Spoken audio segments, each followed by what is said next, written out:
Bonjour, Geneviève est avec vous. Aujourd'hui, je vous lis le livre Papaye le panda, écrit par Lucie Papineau et illustré par Marisol Sarrazin.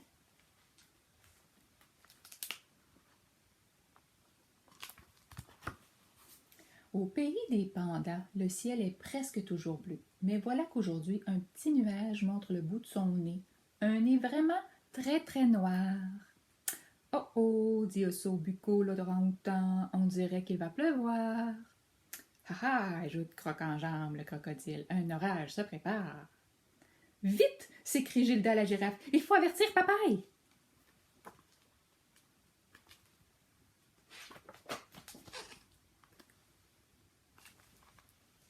Dans la forêt de bambous, loin de ses trois amis, Papaye le panda chantonne.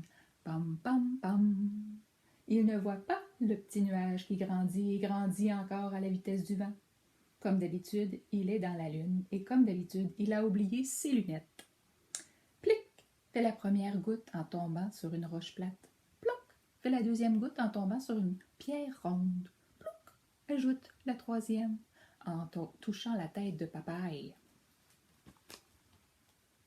Qu'est-ce qui va se passer? Je pense que le panda a peur de la pluie. Il n'aime pas ça, en tout cas. « Au secours! » crie Papaye en roulant des yeux effarés. « Je rapetisse! » Aussitôt dit, aussitôt fait, le panda géant a bientôt la taille d'un bébé souris. C'est ce qui arrive quand on est allergique aux gouttes de pluie. Mais c'est ça qui est arrivé. De toutes ses petites forces, Papaye court vers sa maison. Bientôt, je serai au sec, se dit-il pour se réconforter, et tout ira beaucoup mieux. Au même moment, les branches se mettent à craquer, la terre se met à trembler, et une énorme voix se met à crier. Qu'est-ce qu'elle a crié, la voix?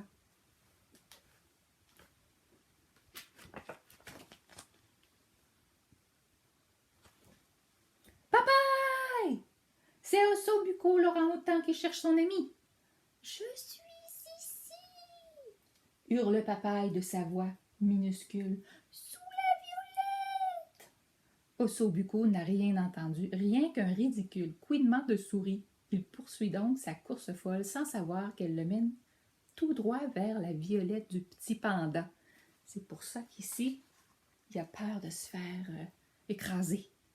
Le pauvre Papaye bondit à droite, rebondit à gauche, se roule en boule et puis déboule. La tête en haut, la tête en bas, il dévale la colline du haut en bas.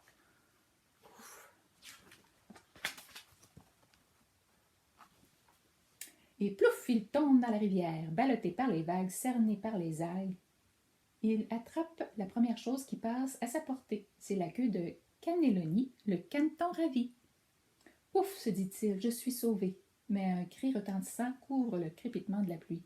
Papaye! Papaye! Qui crie comme ça? C'est Croc-en-Jambe, le crocodile. C'est Croc-en-Jambe, le crocodile, qui ouvre grand la bouche pour appeler son ami. Oh non, Papaye et le caneton sont entraînés par le courant. Ils se dirigent tout droit vers Croc-en-Jambe et ses 35 dents. Heureusement, Cannelloni n'a pas oublié ses lunettes de lui. Il bat désespérément des ailes, vite, encore plus vite, et il s'envole enfin sous le nez du crocodile qui ne se doute de rien.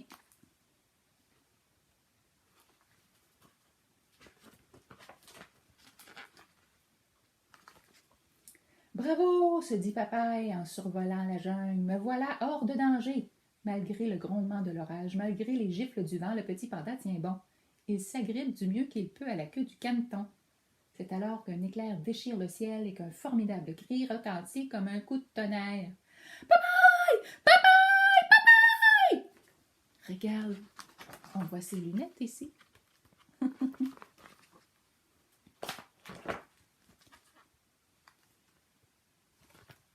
C'était Gilda la girafe qui a crié. Le panda reconnaît aussitôt la voix de sa grande amie Gilda la girafe, mais le caneton affolé change brusquement de direction. Papaye est ballotté dans tous les sens. Il n'en peut plus. Il va tomber. Le petit panda tourbillonne comme une feuille d'automne, emporté par le vent, et paf! Il échoue entre ciel et terre directement sur la tête de Gilda. Bon, se dit Papaye, un peu secoué. Tout va bien se passer désormais.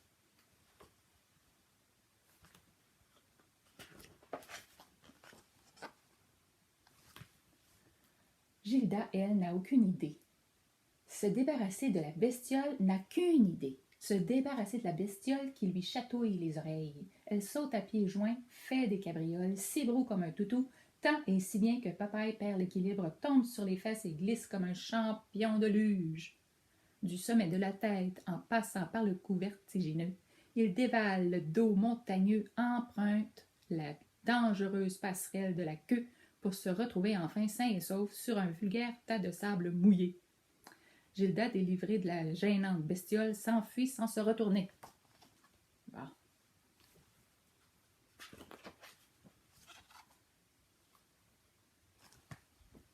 Cette fois, Papaye ne trouve rien à se dire. Encerclé par les rideaux de pluie, il est complètement débousselé. « Bonjour, drôle de souriceau, dit Tartelette la tortue. Beau temps pour prendre une douche. »« Je ne suis pas un souriceau, s'exclame Papaye.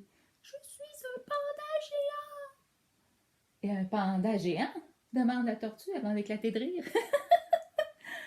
Mais oui, ne vois-tu pas que je suis terriblement allergique à l'eau de pluie? Si je continue à rapetisser, je vais disparaître complètement. Tartelette se gratte la tête, fronce les sourcils, puis finalement sourit. Tiens, dit-elle en enlevant sa carapace, mets-toi à l'abri dans ma maison. Je dois sortir prendre une douche de toute façon.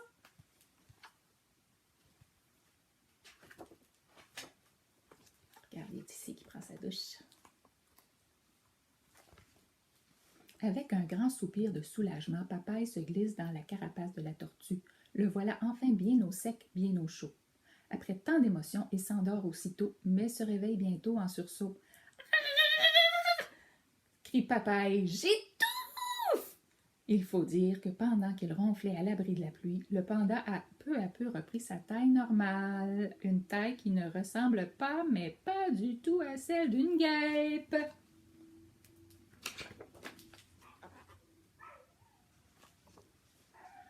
Papaye, c'est toi, s'exclame Gilda, croc-en-jambe et os au boco. Nous t'avons enfin retrouvé. Le pauvre panda ne peut plus respirer, encore moins parler. Il pointe le doigt vers le ciel, où le soleil luit maintenant de tous ses feux. Super, dit Ossobuco, il ne pleut même plus. Excellent, ajoute Croc-en-jambe, tu as presque retrouvé ta taille. Magnifique, renchérit Gilda, ton nouveau gilet te va très bien. Pas trop sûr, moi. Les trois amis émus entourent Papaye pour le serrer dans leurs pattes. Et pfft, celui-ci se dégonfle comme un soufflé mal cuit. Il se glisse illico hors de la carapace et reprend son souffle sous le regard abasourdi de ses amis leur dit-il de sa voix redevenue minuscule. Vous m'avez sauvé la vie avec votre pelage gorgé de gouttes de pluie. Je vais enfin pouvoir sécher au soleil et grandir sans étouffer dans un corset.